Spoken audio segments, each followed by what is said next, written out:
तो सबसे पहले लेते हैं आज चेतना की वाणी 499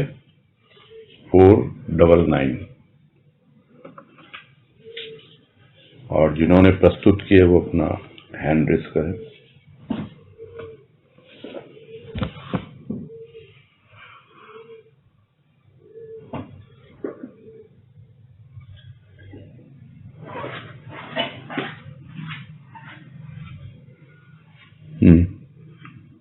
राजकला जी बोलिए। हरिओम भैया। हाँ हरिओम। प्रणाम। हाँ नमस्कार। हाँ चेतना की वाणी है 499 नंबर। आकर्षण भूमि का क्यों प्रश्नवाचक चिन्ह, पार्थिव क्यों प्रश्नवाचक चिन्ह, भौतिकता भूतों की, इन भूतों को गण शिव का भाव बना सकता है, ताल पर नचा सकता है, शिव कल्याण का ही रूप है। तो इस वाणी में जो भाव समझ में आया तो उसमें यही कि मनुष्य का आकर्षण भूमि की तरफ है, क्योंकि बार बार जन्म का मरण उसका चलता ही रहता है। तो मनुष्य भूमि पे आता है, लेकिन भूमि के आकर्षण में अपने जीवन को बार बार जन्म मरण के चक्र में आवागमन का चक्र बना रहता है। तो आकर्षण भूमि का क्यों, पार्थिव क्यों, और पार्थिव मतलब पृथ्वी की वस्तुओं के प्रति उसके अंदर में आकर्षण जगा हुआ रहता है। भौतिकता भूतों की, इन भूतों को गण शिव का भाव बना सकता है। ये बात थोड़ी सी समझ में नहीं आ रही थी। इन भूतों को गण शिव का भाव बना सकता है, ये ताल पर नचा सकता है, शिव कल्याण का ही रूप है। माने जब ये बातें समझ में आ जाएगी तो ताल पे हम नाच सकते हैं, क्योंकि शिव कल्याण का ही रूप है। पूरा अच्छी तरह से भाव समझ में नहीं आ रहा था भैया।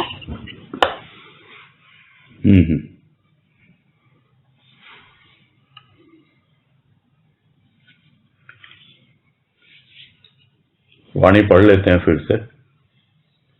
चेतना क्रम संख्या 499 499। इसमें कह रहे हैं गुरुदेव, आकर्षण भूमि का क्यों, पार्थिव क्यों, भौतिकता भूतों की, इन भूतों को गण शिव का भाव बना सकता है, ताल पर नचा सकता है, शिव कल्याण का ही रूप है।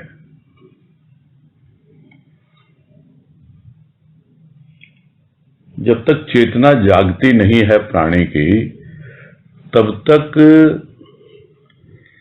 उसका आकर्षण भूमि के लिए ही बना रहता है। भूमि अर्थात पृथ्वी, और पृथ्वी से जो भी वस्तुएं उत्पन्न होती हैं वो सब पार्थिव वस्तुएं हैं, यानी पृथ्वी से निकली हुई पार्थिव। तो क्योंकि आकर्षण भूमि का है, इसलिए पार्थिव वस्तुओं का भी आकर्षण है। अब कहा जाता है कि यह जो शरीर है यह तो पंच भौतिक तत्वों से बना हुआ है। भौतिक यह भी स्थूल का ही रूप होता है। पंच भौतिक हमें पता है, आकाश है, वायु है, अग्नि है, जल है, पृथ्वी है। ये पंच भौतिक, भौतिक से आता है आपका भूत, यानी 5 भूत हैं। जो 5 तत्व हैं वो पंच भौतिक है, वो भूत कहलाते हैं। और यह जो भौतिकता के भूत है, ये पांचों, यही आकर्षित करते रहते हैं प्राणी को। बार बार भूमि का आकर्षण उसे भूमि पर ही लेकर आता है। असल में भूमि का आकर्षण इतना ज्यादा है जिसे हम गुरुत्वाकर्षण शक्ति कहते हैं भूमि की। कोई भी वस्तु ऊपर उछालो आकाश की ओर, कितनी देर रहती है, फिर भूमि खींच के उसे अपनी ओर ले आती है। उसी प्रकार जो स्थूल का आकर्षण है इतना प्रबल होता है कि हम थोड़ा सा ऊपर उठना चाहते हैं जीव भाव से शिव भाव की ओर, और फिर से हम इन भौतिक आकर्षणों के कारण मिट्टी पर आ जाते हैं, मिट्टी में ही लौटने लगते हैं, बार बार जीव बनकर इस धरा पर आना पड़ता है, इस भूमि पर आना पड़ता है। तो क्या उपाय है वो इसमें सुझा रहे हैं गुरुदेव कि किस प्रकार से आप जो ये पंच भौतिक तत्व हैं, जो भूत हैं, पंचभूत जिनकी बातें हुई, आकाश, वायु, अग्नि, जल और पृथ्वी, कैसे इसको हम काम में ले सकते हैं, इस शरीर को कैसे काम में ले सकते हैं। तो इन भूतों को, इन पंचभूतों को गण कौन बना सकता है? जैसे शिव के गण होते हैं भूत, हम देखते हैं शिव पुराण में भी कहा गया है, पौराणिक कथाएं बहुत हैं कि ये शिव के गण है, ये भूत। ये भूत कौन है? ये यहां पर उसका सूक्ष्म भाव गुरुदेव ले रहे हैं कि शिव का भाव जब हमारे भीतर आता है तो हम जीव भाव से ऊपर उठते हैं, और वो शिव भाव जो है, ये जो पंच भौतिक तत्व हैं, जो पंचभूत है, जो हमें बार बार आकर्षित करते हैं, उनको हम गण के रूप में काम में ले सकते हैं। गण अर्थात सेवक। ये सेवा करने के लिए शिव स्वरूप सद्गुरु ने हमारे जीवन में यह भौतिकता हमें दी है, यह पंच भौतिक तत्व दिए हैं, ये हमारी सेवा के लिए हैं। किंतु हम इन्हीं भूतों के आकर्षण में बंधे रहते हैं और स्वयं भी भूतों के जैसा ही जीवन बिताते हैं। तो शिव का भाव ही इन भूतों को वशीभूत कर सकता है, अपने कंट्रोल में कर सकता है, और सेवक की तरह, नौकर चाकर की तरह इनसे काम ले सकता है। यानी जितनी हमारी स्थूल की कर्मेंद्रियां, ज्ञानेंद्रियां है, जो इन पंच भौतिक तत्वों से बनी हुई है, और भी जितना कुछ भी स्थूल का आकर्षण है, वो जब अपने अपने काम में लग जाता है, कब? जबकि शिव भाव उसके जीवन में आता है। और इतना ही नहीं, ताल पर नचा सकता है। जैसे शिव अपना डमरू बजाते हैं तो सारे उनके भृत्य यानी नौकर गण, वो सब नृत्य करने लगते हैं। यह भृत्यों का नृत्य जो है वो वही अनुभव कर सकता है जी, किस प्रकार मेरी कर्मेंद्रियां, मेरी ज्ञानेंद्रियां मेरे ही इशारे पर नाच रही हैं, और जिस तरह मैं चाहता हूं इनको काम में ले रहा हूं। और तब जाके प्राणी अपने जीवन का कल्याण करने की दिशा में आगे बढ़ता है, क्योंकि शिव कल्याण का ही रूप है। हम उम्मीद करते हैं अपने आप से, तब जाके बात बनती है। गुरुदेव तो समझा रहे हैं कि तुम शिव भाव में आओ, शिव भाव ही तुम्हें इस भूमि के आकर्षण से, इन पार्थिव वस्तुओं के आकर्षण से और भी जितना भी स्थूल का खेल है उससे तुम्हें ऊपर ही नहीं उठाएगा, ये तुम्हारे वश में आएंगे, तुम्हारे इशारे पर नाचेंगे। तुम चाहो तो इनको नचा भी सकते हो, और यही कल्याणकारी रूप है तुम्हारा, जो शिव भाव के द्वारा आता है। अपने जीवन का कल्याण तुम्हें स्वयं ही करना है, और वो तभी संभव है जब जीव भाव से ऊपर उठोगे, शिव भाव की ओर जाओगे। तो चेतना जागी है, यही समझा रहे हैं गुरुदेव कि अब तेरी चेतना जागी है, अब आगे बढ़। क्यों इस स्थूल के आकर्षण में बंधा हुआ है? तू भूतों को नचा सकता है, किंतु तू स्वयं भूतों के इशारे पे नाच रहा है। इसको समझ, यह उलट बांसी हो रही है, उल्टी दिशा में काम हो रहा है, और इसको एकमात्र शिव भाव ही अपने वश में कर सकता है और अपने नौकर चाकर की तरह काम में ले सकता है। ऐसा ही भाव कुछ समझ में आ रहा है। हाँ, बोलिए राजकला जी।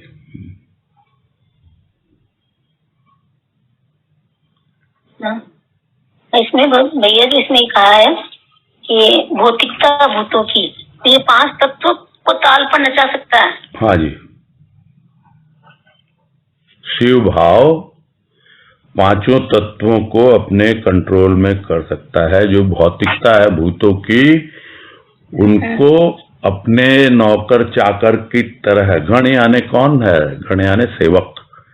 हाँ, तो जो शिव के गण है, जो भूत है, उससे गुरुदेव ने लिया है उदाहरण कि तुम भी ये जो 5 भौतिक तत्व है, ये 5 जो भूतों का रूप है, उनको तुम अपने इशारे पे नौकर की तरह काम में ले सकते हो। तो पृथ्वी, जल, आकाश, वायु, अग्नि है जी, अपने इशारे पे उनको काम में ले सकते हैं। ले रहे हैं कि नहीं ले रहे हैं? अभी भी ले रहे हैं। हाँ, लेकिन हम इनके अधीन हैं अभी। ये हमारे इशारे पे नहीं चल रहे हैं, हम इनके इशारे पे चल रहे हैं। हाँ, ये है यहाँ। जी भैया जी, हाँ, समझ आएगी। हाँ भैया, समझ में आई। हरिओम भैया। हरिओम हरिओम।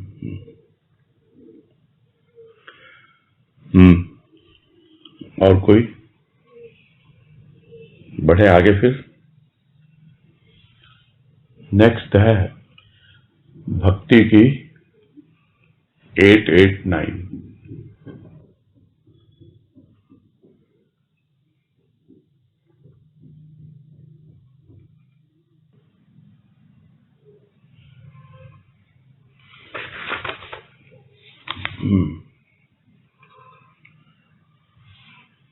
उन्होंने हैंड रेज किया था, क्या हुआ? राखी सावला।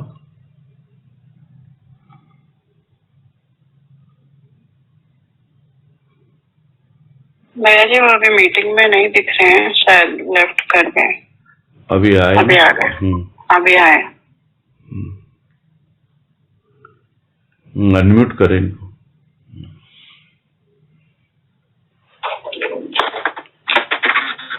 प्रणाम भैया। हाँ नमस्कार, बोलिए राकेश। आवाज आ रही? हाँ आ रही। सदगुरु बाबा के चरणों में प्रणाम। वाणी जो भक्ति की है, जो देती कि कहूँ क्या कथा, क्वेश्चन मार्क, ऊँक ऐसी उठती है कि उठाने वाला ही जानता है। वाणी का भाव गुरुदेव दे रहे हैं कि अपने जीवन में जब सदगुरु की भक्ति आ गई, भक्त के हृदय में जब अपने प्रभु की भक्ति आती है, तो उसके दिल में रह रह के हुक उठती है। क्योंकि भक्ति के रास्ते सबके अपने अपने अलग, भक्तों के अलग होते हैं। तो उसकी कथा जो उसके अंदर में चलने लगती है अपने मन की, तो ये भी तो उसी की कृपा है, उसके प्रभु की। तो ऐसी हुक ऐसी उठती है, उठाने वाला ही जानता है। तो वो उसका प्रभु ही, सदगुरु ही जानते हैं कि इसका रास्ता कैसे अंदर से इसको शांति मिले, कैसे इसके अंदर में जो भक्ति मार्ग पे हम चल दिए हैं इस संत के द्वार पे आके।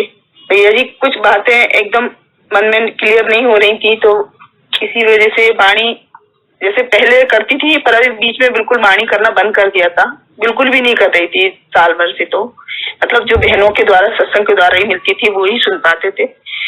तो ये वाणी जब खोली तो एकदम उसका भाव, भैया जी आप ही बतलाइए। जय गुरु। ये इसीलिए तो बोला जाता है ना कि आप लोग वाणी करो, थोड़ा सा और भाव खुलेंगे, इसीलिए कहा जाता है। हाँ अनीता जी। प्रणाम भैया। हाँ नमस्कार, बोलिए। हुक की कहूँ क्या कथा, हुक ऐसी उठती है कि उठाने वाला ही जानता है। मैं भक्ति के दौरान भक्ति करते करते भक्त को इतना प्रेम हो जाता है अपने इष्ट से, और वो प्रेम ही उसके भीतर बार बार हुक उठाता है। उसकी जो मिलन की चाह है, उसकी वजह से उसकी याद इतनी गहराई से उठती है कि वो सह ही नहीं पाता है, चाहता है कि उससे उभरे, लेकिन बार बार तो वो उसको लगता है कि कहाँ, मेरे पास तो ऐसी कोई याद उसकी थी नहीं, उसका ये प्रेम नहीं था। लेकिन उसी ने मुझे इस तरह की प्रेम का एहसास दिया और ये बेचैनी भी उठ रही है। तो ये उसे समझ में आ रहा है कि ये उठाने वाला ही जानता है कि मेरे पास तो था नहीं ऐसा कुछ। तो उसी को क्या उलाना तो नहीं कहेंगे, वैसे तो ये कृपा ही होती कि इस तरह की अवस्था बनती है। तो कह रहा है कि भाई या तो मैं जानता हूँ कि मेरी क्या अवस्था हो रही है, उसकी भूख उठ रही है तब, या वो उठाने वाला जो जिसने मुझे ये दर्द दिया है, जैसे बोलते ना ज्वाला, वो विरह की ज्वाला, याद नहीं आ रही लाइन, बोलते बोलते मैं भूल गई। ज्वाला विरह वियोग की रही करे कलेजे छाए। तो उसकी वजह से उसको लग रहा है कि मैं किस तरह से उसे मिलूं, किस तरह से मैं उससे रूबरू हूँ। तो अपने भीतर की अवस्था है उसकी अपनी, उसको ही वो इस वाणी के द्वारा बता रहे हैं गुरुदेव। हरिओम भैया। हरिओम। हाँ वाणी वैसे तो बिल्कुल सीधे सीधे है।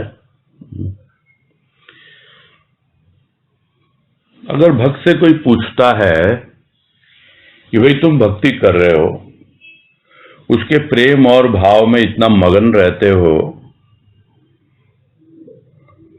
और बार बार देखा जाता है कि कुछ भीतर में एक हुक सी भी उठती है, तो जरा हमें भी तो बताओ ना, ये हुक होती क्या है?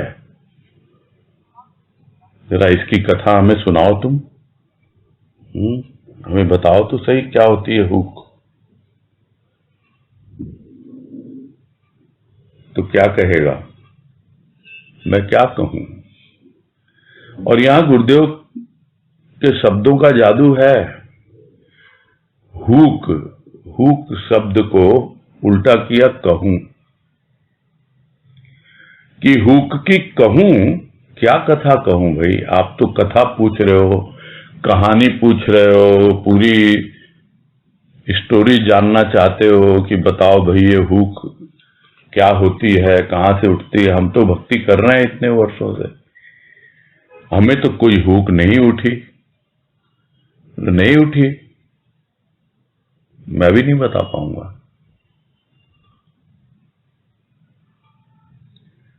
क्योंकि जब बोलने चलता है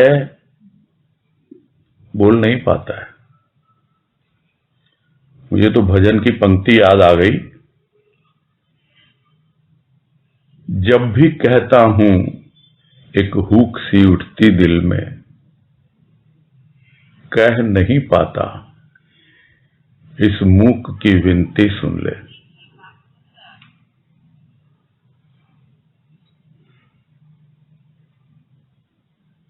मूक की विनती सुन ले तो मुंह बंद हो जाता है। कब तक बताते बताते लोगों को क्या होता है, क्या भक्ति होती है, क्या प्रेम होता है, क्या भाव होता है, कितना बताए कोई। ये अवस्था होती है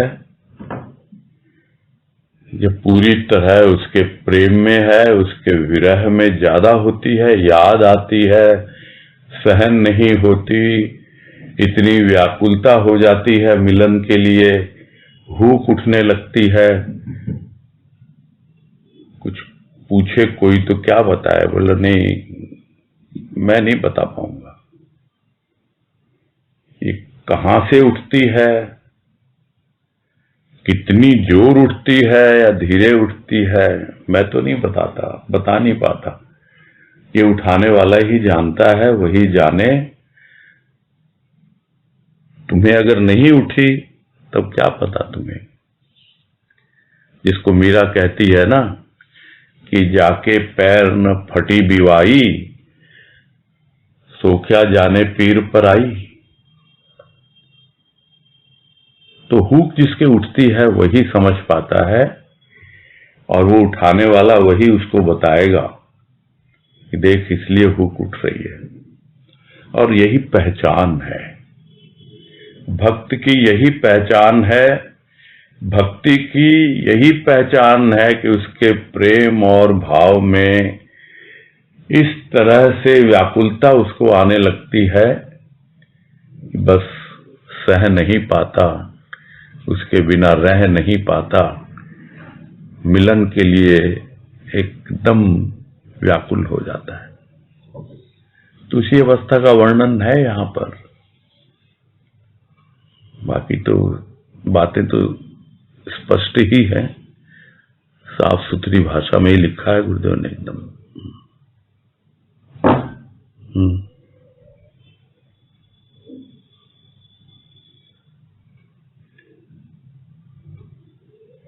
हाँ ठीक है।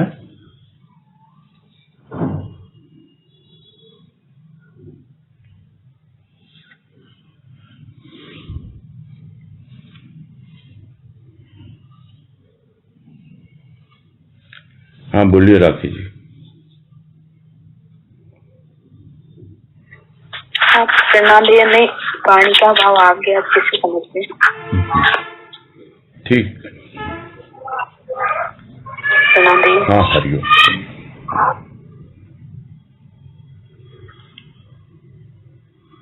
आगे बढ़े।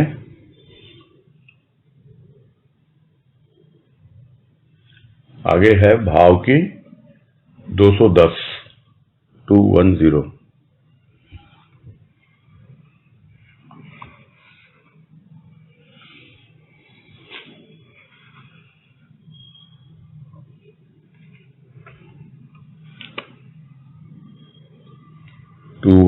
भाव। हाँ राशि अग्रवाल बोलिए। प्रणाम भैया। हाँ नमस्कार। भाव की वाणी है 210 210। शिव, यह तुम्हारी शक्ति है कि शक्ति की शक्ति है कि तुम शिव हो। माँ की अद्भुत शक्ति दिगंबर रूप में, तुम्हारी महिमा धन्य है, तुमने आवरण ही रहने दिया। भाव की वाणी है, मन में भाव आया कि शिव यह तुम्हारी शक्ति है। शिव और शक्ति के मिलन से ही बनते हैं, और शक्ति जो कुछ प्रकट करती है, जैसे शक्ति के कार्य होते हैं, आपसे सुना है जाना है कि शक्ति के कार्य होते हैं। प्रकृति भी एक शक्ति है, और गौरी और काली जो हम उस दिन सुन रहे थे, दोनों ही शिव की शक्ति है। अभी ऊपर की वाणी में भी जो था कि शिव तो सभी भूतों को अपना गण बनाने की शक्ति रखते हैं, तो उसी से ये लगता है कि शिव वास्तव में यह तुम्हारी शक्ति है, या जो दोनों शक्तियां, यह प्रकृति भी, गौरी भी, काली भी, सब गण भी जो तुम्हारे लिए काम कर रहे हैं, उनकी शक्ति के कारण तुम में शक्ति और तुम शिव नजर आते हो। आगे वाणी कह रही है, माँ की अद्भुत शक्ति दिगंबर रूप में। तो भैया इसमें ऐसे मन में आया इससे कि लज्जा, मान और भय के वस्त्र होते हैं, जैसा हम जाने हैं आज तक। और जब ये वस्त्र हटा दिए तो दिगंबर रूप हो गया कि अब कोई वस्त्र नहीं है, कोई आवरण नहीं है।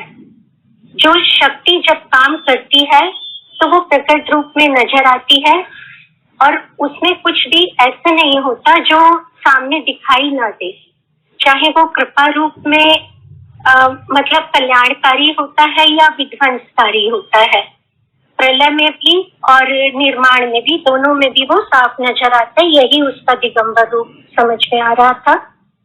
और परंतु तुम्हारी महिमा धन्य है कि तुमने आवरण ही रहने दिया। पहले मुझे ये स्पष्ट नहीं हो रहा था, अभी भी बस इतना ही भाव मिल रहा है कि तुमने आवरण ही रहने दिया, क्योंकि निर्वसन को हर कोई सहन नहीं कर सकता और हर किसी के अंदर उसकी हिम्मत भी नहीं होती। तो तुम्हारी महिमा धन्य है, तुमने आवरण ही रहने दिया कि मैं उस चीज को ग्रेजुअली तो कर लूं, पर एकदम से तुमने अनावृत नहीं किया।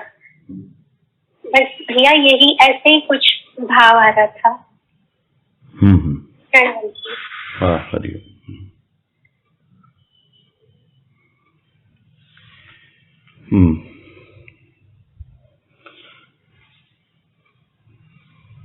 तो जो पहला वाक्य है कि शिव यह तुम्हारी शक्ति है कि शक्ति की शक्ति है कि तुम शिव हो,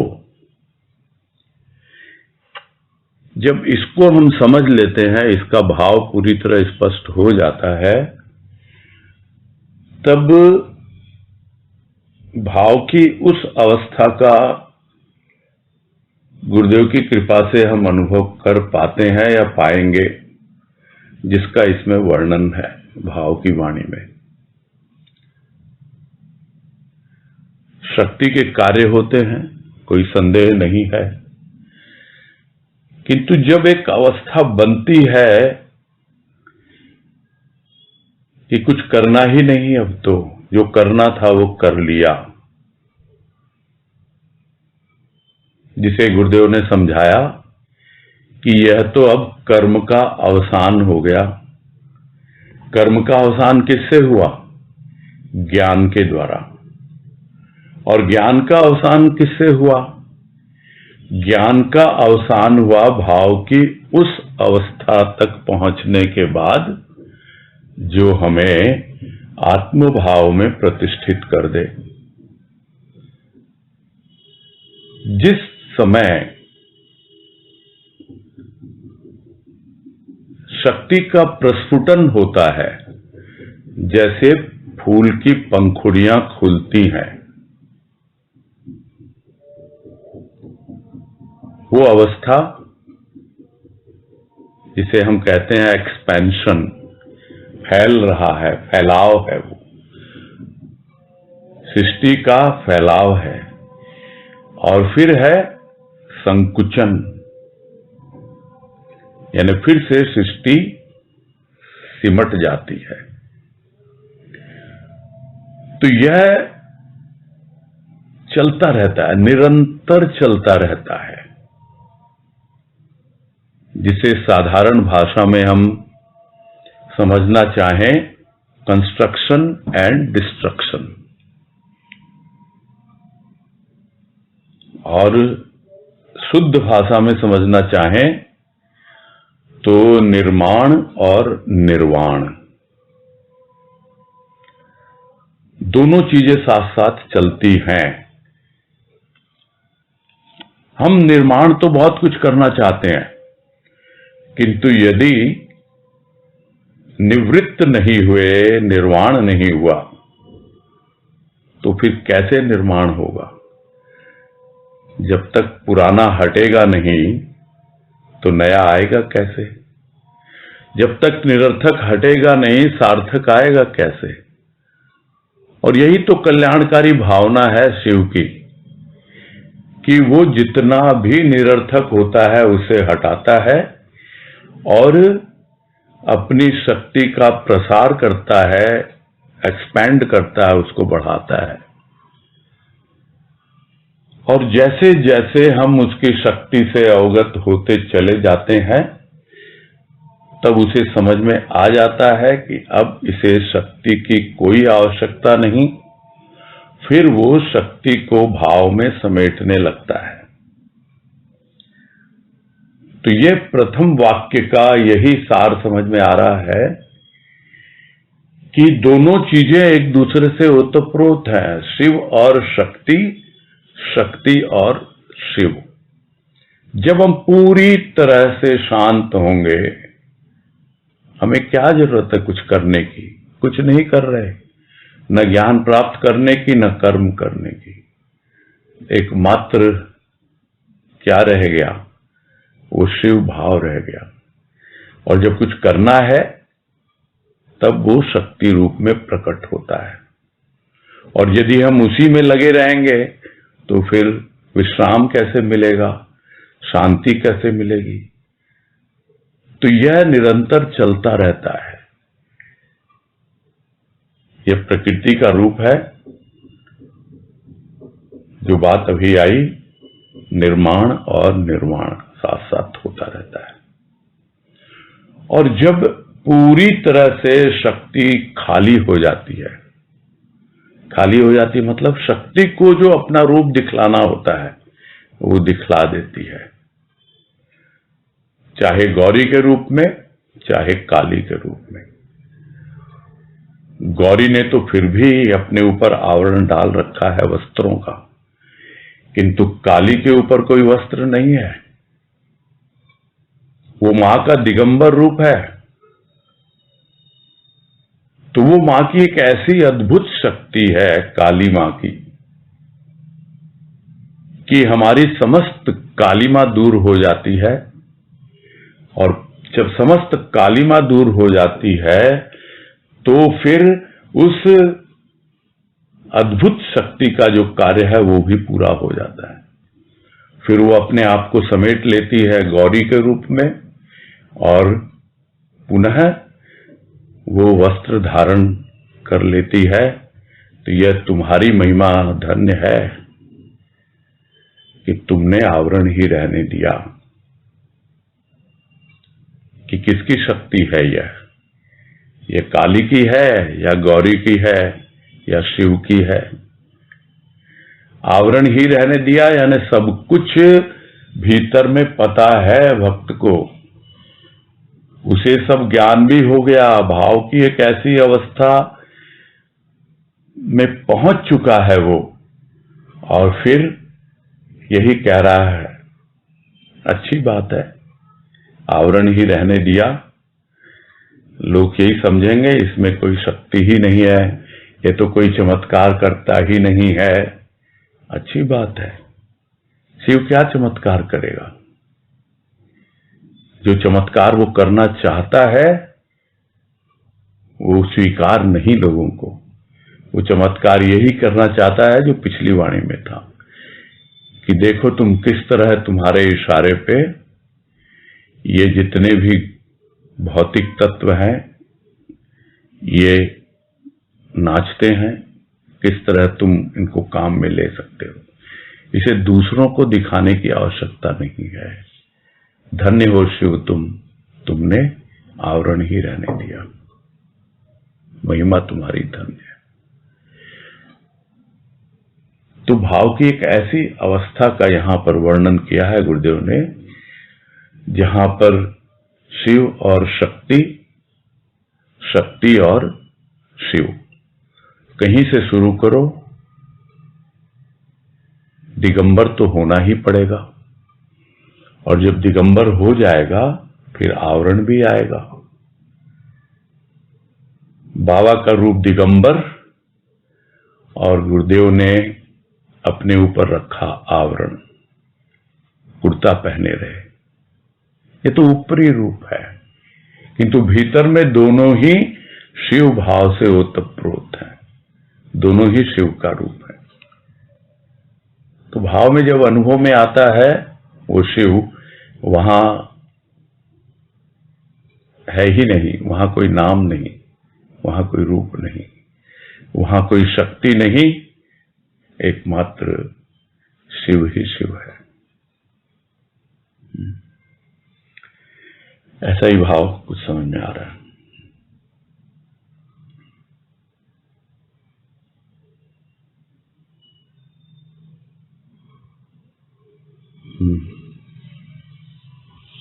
बोलो राशि। हाँ भैया, बहुत बहुत सुंदर तरीके से एकदम भावपूर्ण समझा दिया। तो भैया, निर्वाण के बाद फिर पुनः निर्माण होगा ना? निर्वाण के बाद फिर पुनः निर्माण होगा किसी और रूप में, किसी और नाम से? निर्माण और निर्वाण ये प्रक्रिया चलती रहती है।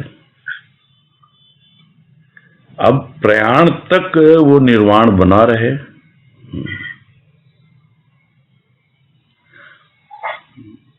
भजन की लाइन सुनी होगी ना आपने, प्रणय पलों के प्राण में, निर्वाण बन प्रयाण में, हे प्रणव रूप त्राण में तुम ही तो हो।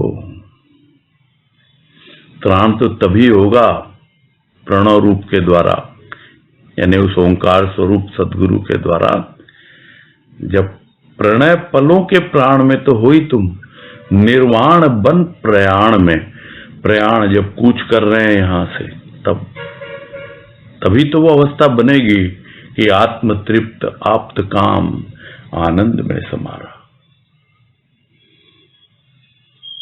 तो आपको अपने प्रश्न का उत्तर मिल गया होगा जहां तक मैं समझ रहा हूं। हाँ हाँ भैया। हरिओम भैया। हरिओम।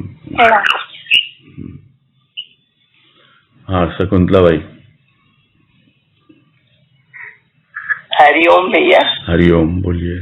हाँ, मेरे को भैया एक बार जरा सा फिर से समझाएंगे, ये शिव ये तुम्हारी शक्ति है कि शक्ति की शक्ति है?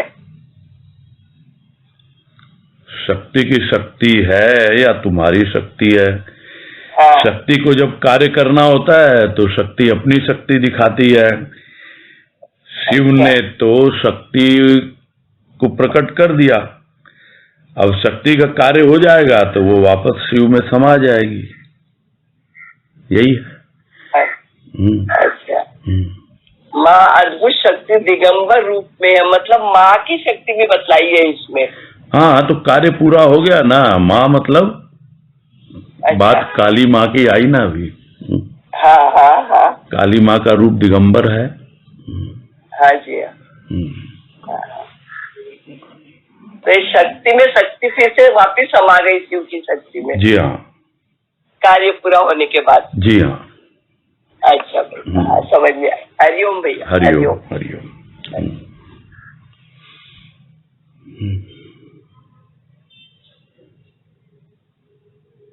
बड़े आ गया।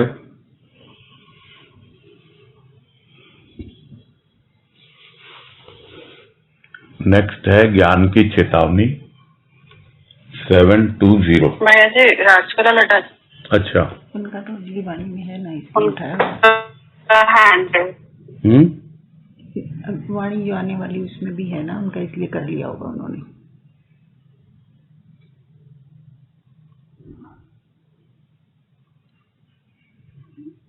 नहीं, मैं वाणी पढ़ रहा हूं। कौन सा नंबर था? ज्ञान की चेतावनी 720।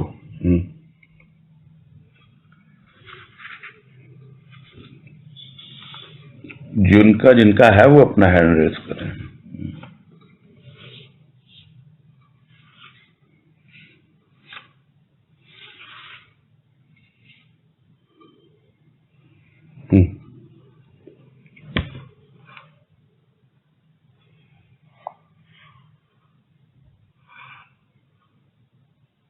हाँ जी, मधु।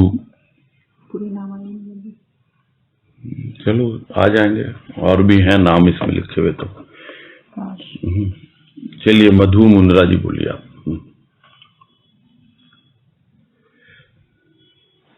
प्रणाम भैया।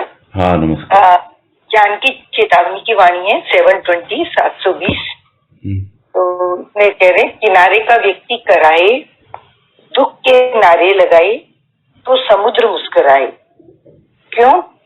शांति जल के लिए, मल परिष्कार के लिए इच्छा लेकर आया था। तो इसमें ऐसा गुरुदेव भाव दे रहे हैं कि भाई जैसे इसको वाणी को पढ़ा तो वो वाणी भी एक ध्यान में आ गई कि गौरी डूबन डरी रही किनारे पे।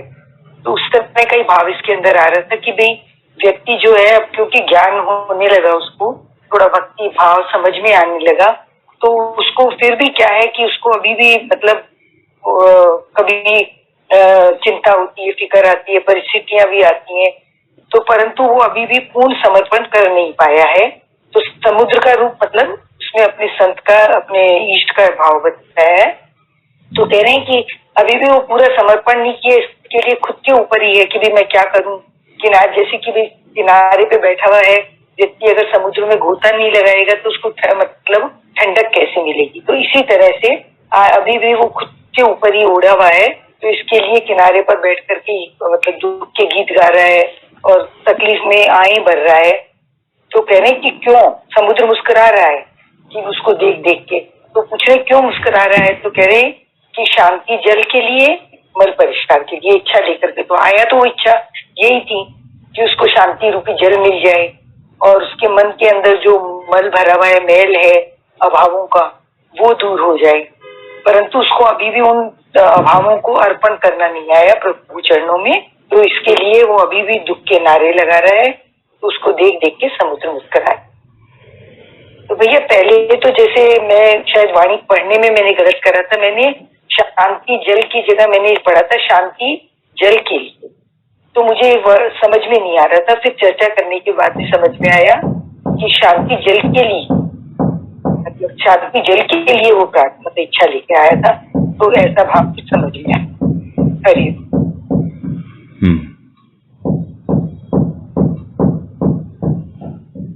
हाँ, सुधा तुलसियान।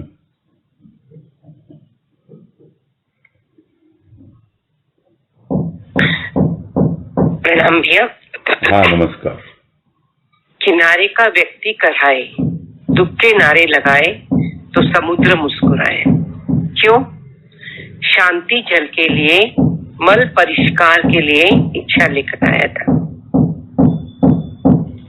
थोड़ा सा सब कुछ समझ में आने लगा, जैसे बोरी अब पूरा ज्ञान के नजदीक को पहुंचने वाला उसे समझ में आ रहा है, फिर ये पूरा समर्पित नहीं हो पा रहा है, पूरा अपने आप को वो छोड़ नहीं पा रहा है।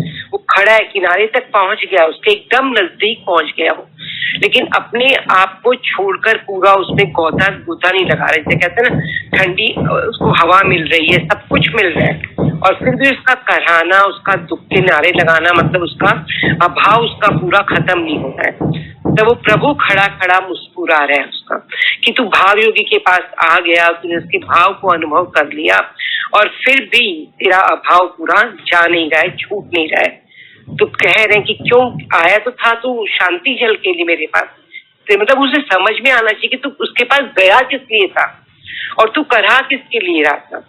गया था तू शांति पाने के लिए और अपनी गंदगी को, अपने मल परिष्कार की इच्छा लेकर, लेकिन वो तो तूने छोड़ दिया, वहां तो तेरा ध्यान नहीं है और तू अभी भी करा रहा है। अभाव किसका है? तो तू अभी भयभीत है या बाहर का भी उसके दिखने लगा है उसे कि मेरे जीवन में अभाव किस चीज का, अपने अभाव को वो समझने लगा है कि मेरा अभाव अभी भी शांति जल का पूरा नहीं है, मेरा अभाव अभी भी कुछ न कुछ बाहर का। इसलिए उसका प्रभु भी मुस्कुराता है, देख ज्ञान की चेतावनी, ज्ञान देता है, तू असली में ज्ञान प्राप्त करना चाहता है, तू शांति पाना चाहता है, जो तू इच्छा लेकर आया था, मल परिष्कार की इच्छा, शांति जल की इच्छा, तो उसके लिए तो तुझे अपने आप को समर्पित होके पूरा छोड़ना पड़ेगा, पूरा उसे गोता लगाना पड़ेगा। सिर्फ किनारे बैठे रहने से काम नहीं चलेगा, तुझे डूबना पड़ेगा उसमें। तो वो अपने जीवन में अपने अभाव को समझ पा रहा है कि अभी भी मेरा अभाव पूर्णतया क्यों नहीं गया और ये अभाव किस चीज का है, और उसके प्रभु की मुस्कुराहट में वो देख पाता है कि मेरा प्रभु क्यों मुस्कुरा रहा है मेरे पे, कि मेरी तो अपनी इच्छा को भी समझ पा रहा है, क्योंकि ज्ञान की चेतावनी वाणी है, उसे ज्ञान मिल रहा है। तू आया था ज्ञान के लिए, लेकिन तुझे अभी तक से पूरा, तुझे वहां पे तू दृढ़ निश्चय, दृढ़ विश्वास है, अपने आप को छोड़ने की इच्छा नहीं है तुझे। हरिओम भैया। हरिओम।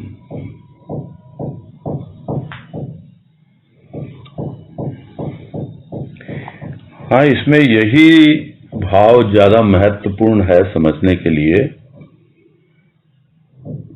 कि फिर से याद करो तुम किस लिए आए थे उस भाव सागर के किनारे, उस आनंद सागर के किनारे।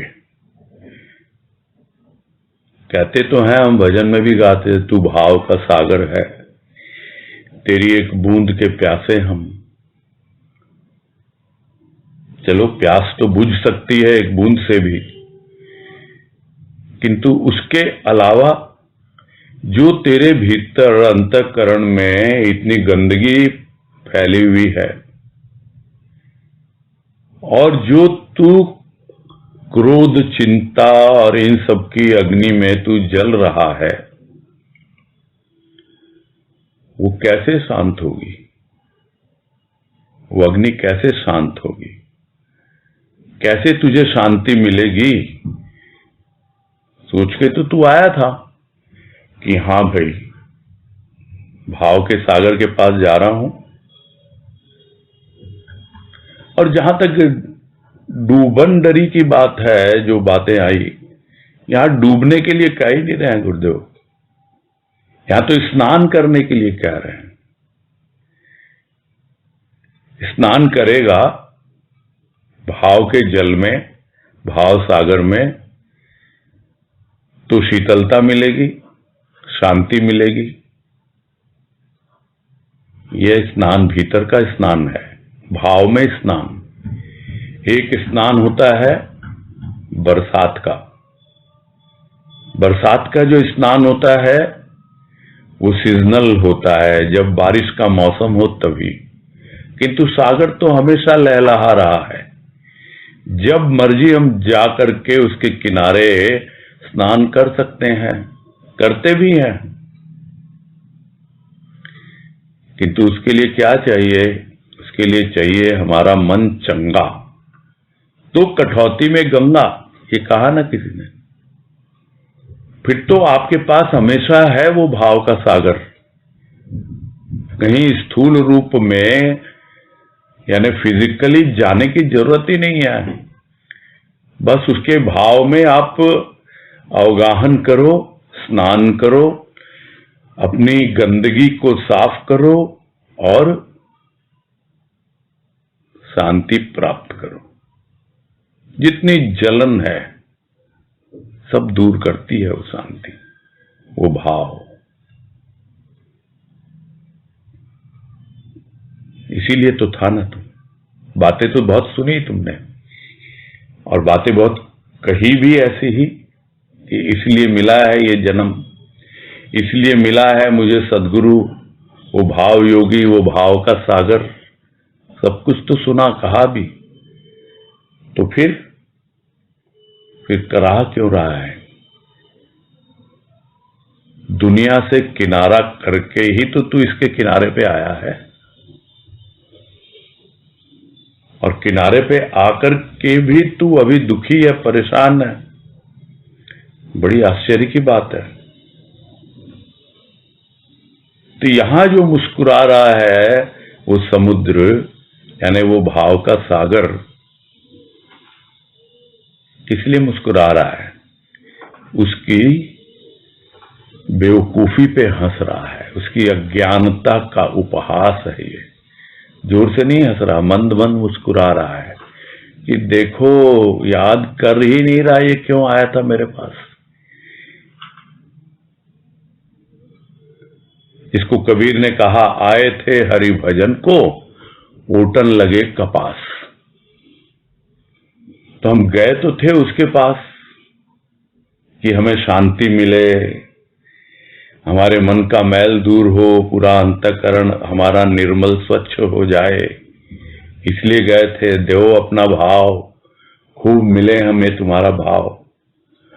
किंतु करने क्या लग गए? ओटन लगे कपास, यानी भौतिक कार्यों में उलझ गए। भौतिक कार्यों के लिए ही उसके साथ अपना संबंध जोड़ बैठे,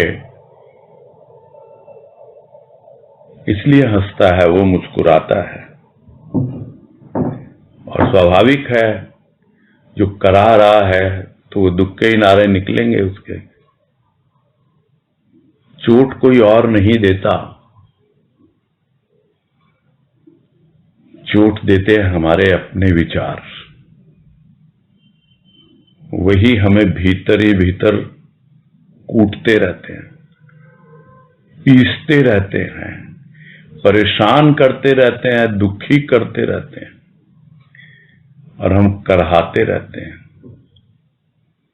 उसके पास आकर भी उससे लाभ नहीं उठा पाते। भाव की बातें तो करते हैं किंतु भाव में जीते नहीं। भाव को सूक्ष्म में काम में नहीं लेते। यदि थोड़ा सा भाव आता भी है तो बस अपनी दुनियादारी के काम हो गए, उन्हीं अभावों को दूर करने के लिए। अरे ये जो सूक्ष्म के अभाव हैं, यही तो उसका ओरिजिन है, नहीं तो तुम्हारी दृष्टि पड़ेगी ही नहीं अभावों पर। तो सूक्ष्म में जब अभाव दूर होते हैं उस भाव के सागर के द्वारा,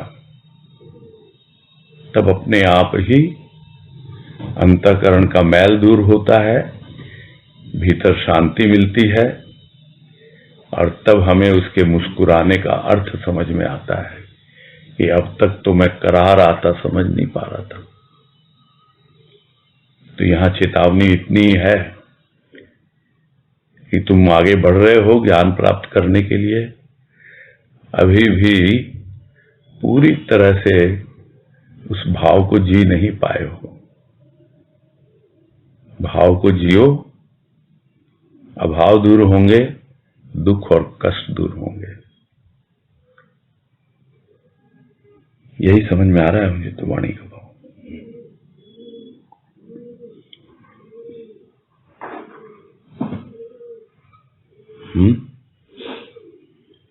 हाँ बोलिए मोदी जी। ये बहुत अच्छे से समझ में आया जो भाव था। और इसके अलावा एक चीज और बहुत अच्छी लगी कि हम शब्दों के चयन में कितना गलती कर जाते हैं, कि जो आपने स्नान करने का और जो डूबने का जो भाव बताया कि दोनों शब्दों में अंतर तो पता है, पर हम केवल शायद शब्दों का चयन करने में ही गलती करते हैं। तो उसकी तरफ भी जो ध्यान गया उसके लिए बहुत बहुत बहुत धन्यवाद। हाँ हरिओम। हाँ बोलिए सुधा जी। नहीं बस ये बहुत ज्यादा भाव का सागर की जो बात आई ना, बहुत अच्छी बात कर पाए, बहुत अच्छी लगी।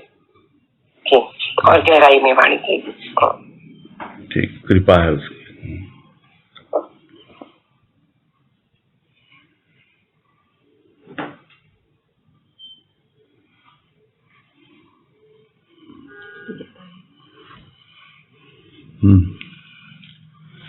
और वाणी का समय तो भी है नहीं,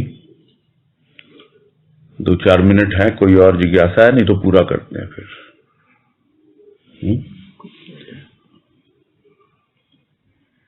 हैंड रेस कीजिए, कोई जिज्ञासा है? नहीं तो फिर पूरा करते हैं।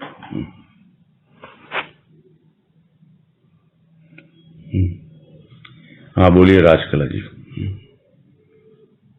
भैया इसमें जो आपने तीसरे नंबर की वाणी में काली का दिगंबर रूप जो कहा जी, उसको थोड़ा सा और समझना था।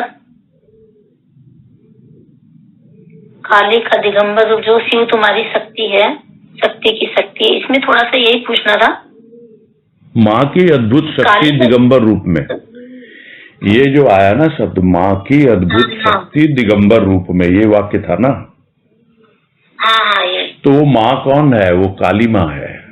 और काली माँ का हम देखते हैं ना दिगंबर रूप होता है।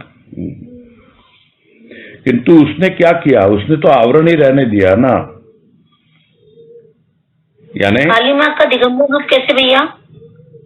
आपने काली माँ की तस्वीर नहीं देखी क्या? जी हाँ देखी।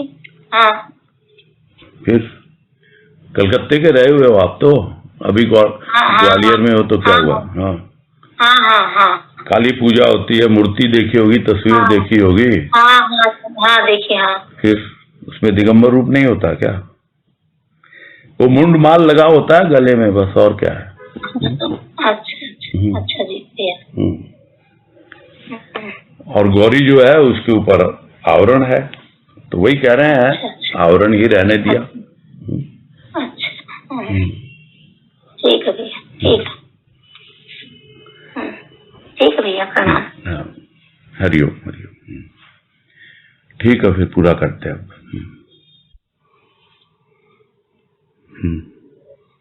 हरिओम, सबको हरिओम। हरिओम भैया जी। हरिओम हरिओम से हरिओम, सबको हरिओम। सभी को हरिओम। प्रणाम भैया। हरिओम हरिओम हरिओम सबको हरिओम। हरिओम।